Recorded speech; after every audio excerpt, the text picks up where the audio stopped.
Historia de la nueva historia. Que la historia se nutre de conjeturas es algo que sabe cualquiera.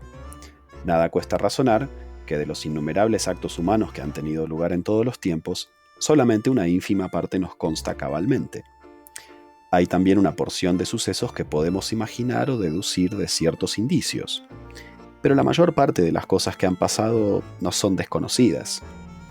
De los millones de artistas que escribieron, pintaron, cantaron y esculpieron en 4000 años de historia egipcia, solo conocemos el nombre de 3 o 4. De los creadores asirio-babilonios, ni siquiera eso. También es de suponer que muchos acontecimientos, que damos por sabidos, ocurrieron quizá de un modo diferente del que se nos aparece como cierto. Esto, más que molestar al aficionado a la historia, lo excita y apasiona. Lo que ha sido, decían los griegos, y ni siquiera los dioses pueden modificarlo. Sin embargo, la imperfecta condición del conocimiento humano permite que una misma historia pueda ser referida de 100 distintas maneras y con significados opuestos. Es posible transformar lo que fue, y hasta me atrevería a afirmar que se trata de una tarea artística. Hacer planes para el pasado es menos una paradoja divertida que una función propia de todo historiador. Hay que admitir que todos estos razonamientos provocan desazón entre los amantes del rigor, la certeza y la verdad. Esta gente padece un gran desconsuelo ante la inevitable relatividad de las nociones que se imparten por allí. Borges imaginó un universo creado hace algunos minutos con falsas huellas de un pasado antiquísimo. Cualquier persona decente no puede menos que sentir una extrema inquietud al examinar esta posibilidad. En Caballito, donde la precisión es la primera de las virtudes, un grupo de historiadores se propuso legar a las generaciones futuras una colección de documentos de implacable minuciosidad para que la historia no tuviera zonas desérticas para los estudiantes. Así nace la agrupación Nueva Historia. Y el proyecto concebido por esta notable sociedad fue, sin ninguna duda, el más desmesurado de la historia del pensamiento de nuestro siglo. La idea era escribir un tratado absolutamente completo de la historia universal a partir del 1 de enero de 1965. Los hechos ocurridos con anterioridad a esa fecha se reputarían pertenecientes a una era anterior, conjetural y poco segura, bien diferente de los nuevos tiempos documentados que comenzaban. La obra registraría la totalidad de los sucesos humanos y los sostendría con pruebas y legalizaciones irrefutables para no dejar lugar a la más pequeña sombra de sospecha. Para acometer semejante hazaña, Nueva Historia reunió a 14 profesores, 2 numismáticos, 4 calígrafos, un cartógrafo, 2 operadores de radio, 6 dibujantes, un cadete, 20 amanuenses y un escribano público. A los pocos días comenzaron a hacerse patentes algunas dificultades. Los historiadores escribían y avalaban con toda rapidez, pero los hechos superaban cualquier cálculo. Mientras alguien consignaba un suceso, ocurrían otros 100 que debían dejarse para el día siguiente. Además, los científicos sentían la amarga sensación de que, en lugares ocultos, personas absolutamente desconocidas llevaban a cabo toda clase de operaciones vitales sin que la sociedad Nueva Historia lo supiera. Así fue como se resolvió renunciar al universalismo, limitándose a los sucesos nacionales. Pero no fue suficiente. La historia es siempre más veloz que los historiadores. De cualquier manera, los problemas complejos suelen favorecer la aparición de grandes ideas. Y en este caso, el toque genial lo proporcionó el cineasta húngaro László Martok, experto en filmes documentales que había abandonado su país huyendo de las persecuciones, aunque el hombre ya no recordaba quién lo perseguía ni por qué. Martok sugirió a las comisiones de Nueva Historia la posibilidad de filmar la vida entera de las personas con un sistema sonoro para que las imágenes y sonidos resultantes pudieran ser estudiados por los curiosos del porvenir. La iniciativa fue saludada con gran beneplácito. En un sentido discurso, el doctor Anselmo T. Galván Castro advirtió que si las civilizaciones precedentes hubieran tenido la precaución de filmar cada existencia, nuestro conocimiento de la historia sería completo y la experiencia acumulada nos permitiría una vida mejor, sin errores repetidos y sin caminos nefastos recorridos 1000 veces.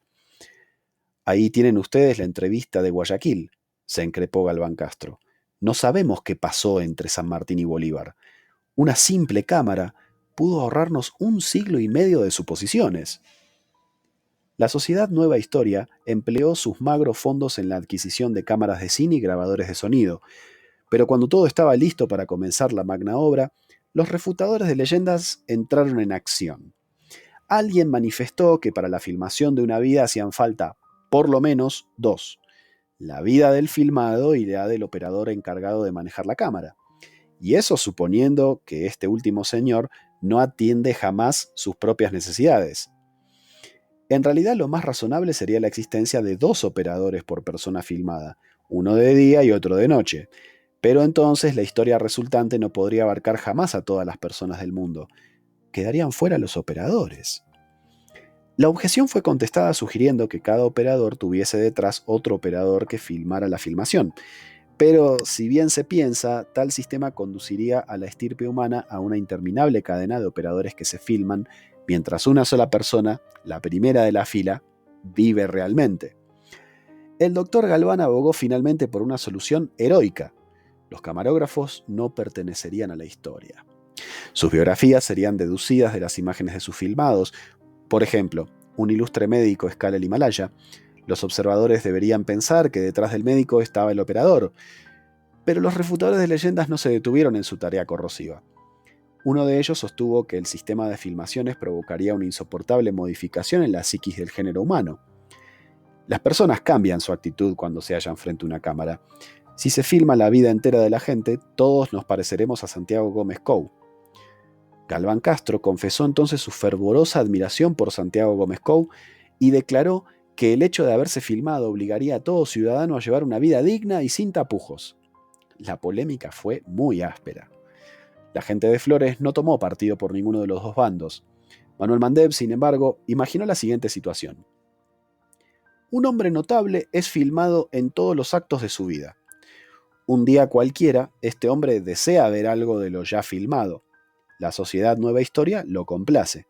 El hombre se sienta y observa trozos de su pasado en una pantalla. Mientras tanto, un camarógrafo lo está filmando. En ese momento, su presente y su pasado son, al menos para quien después observe esta nueva filmación, la misma cosa. El episodio puede repetirse infinitas veces, y así es posible que algún historiador del siglo XXII contemple la imagen de un hombre sentado observando otro hombre sentado que observa otro hombre sentado, y así hasta donde ustedes quieran. Cada hombre es un poco más joven, pero todos los hombres son el mismo. Pero sin duda, la objeción más importante al proyecto de Laszlo Martok fue la llamada objeción del pensamiento, que podría resumirse así. No existen cámaras que filmen la conciencia. Si un operador registra las imágenes de un sabio meditando, jamás sabremos el verdadero contenido de sus meditaciones, salvo que el hombre tenga la insana costumbre de meditar en voz alta. Así, jamás se sabrá si el sabio está inventando un nuevo específico o si está analizando la posibilidad de estrangular a su cuñado. Pero hay más todavía. Muchas actitudes de los hombres solo se comprenden si se conocen aspectos sociales de su tiempo que, con seguridad, escaparán al alcance de las cámaras. Si uno de nosotros recibe una ostra, el episodio no nos preocupará. Para un griego, tal situación significaba el destierro. De cualquier modo, no hubieran sido necesarias tantas críticas feroces. La gran obra de la Sociedad Nueva Historia jamás hubiera podido prosperar. Era demasiado costosa. Inútiles fueron los esfuerzos por conseguir el auspicio de una firma fabricante de cámaras y grabadoras. Las rifas, festivales, kermeses y colaboraciones desinteresadas arrojaron réditos menesterosos. Finalmente, el 2 de marzo de 1966, el doctor Galván Castro anunció que Nueva Historia quedaba disuelta. Sin embargo, han quedado algunos retazos fílmicos realizados por Laszlo Martok. El más extenso dura 7 horas. Se lo conoce entre los entendidos como la siesta del ingeniero Oscar Valente. Al comienzo del valioso documento se observa a un caballero haciendo preparativos para dormir su siesta. En cierto instante, el hombre extrae su cédula de identidad y la pone ante la cámara. Se advierte aquí el prurito de Nueva Historia por ofrecer pruebas de todo. Acto seguido, Valente, pues de él se trataba, procede a dormir durante 6 horas. La cámara lo sigue prolijamente en sus cambios de lado, movimientos inconscientes y aún en sus periodos de inquietud. Sobre el final, el ingeniero despierta y sale de la habitación. Allí se adivina que a Martok se le terminó la película o bien la paciencia. Hay que convenir con los refutadores de leyendas que, con ser extenso, el documento no es esclarecedor. Después de examinarlo una y otra vez, poco se puede saber acerca del ingeniero Valente, como no sea que un día durmió la siesta durante 6 horas. Durante cierto tiempo también se conservaron algunos rollos que Galván Castro había enterrado en el fondo de su casa para que los curiosos del tercer milenio tuvieran noticia de su obra. Pero desconfiado como era, el hombre no podía irse a dormir si no se aseguraba de que los rollos estaban en su lugar. Entre tantos entierros y desentierros, los rollos corrieron el destino que parece reservado a todo documento histórico, se perdieron. En fin, la aventura de esta sociedad nos deja una enseñanza. Es tan mala la escasez de documentos como el exceso de ellos. Nueva Historia nunca comprendió que recrear el pasado supone elegir los momentos más reveladores. Poco sentido tiene referir hora por hora las menudas actividades de los hombres. Por lo demás, desde el punto de vista pedagógico, el nuevo método resultaba un tanto dificultoso. Para estudiar la infancia de Washington, un estudiante hubiera necesitado 12 años.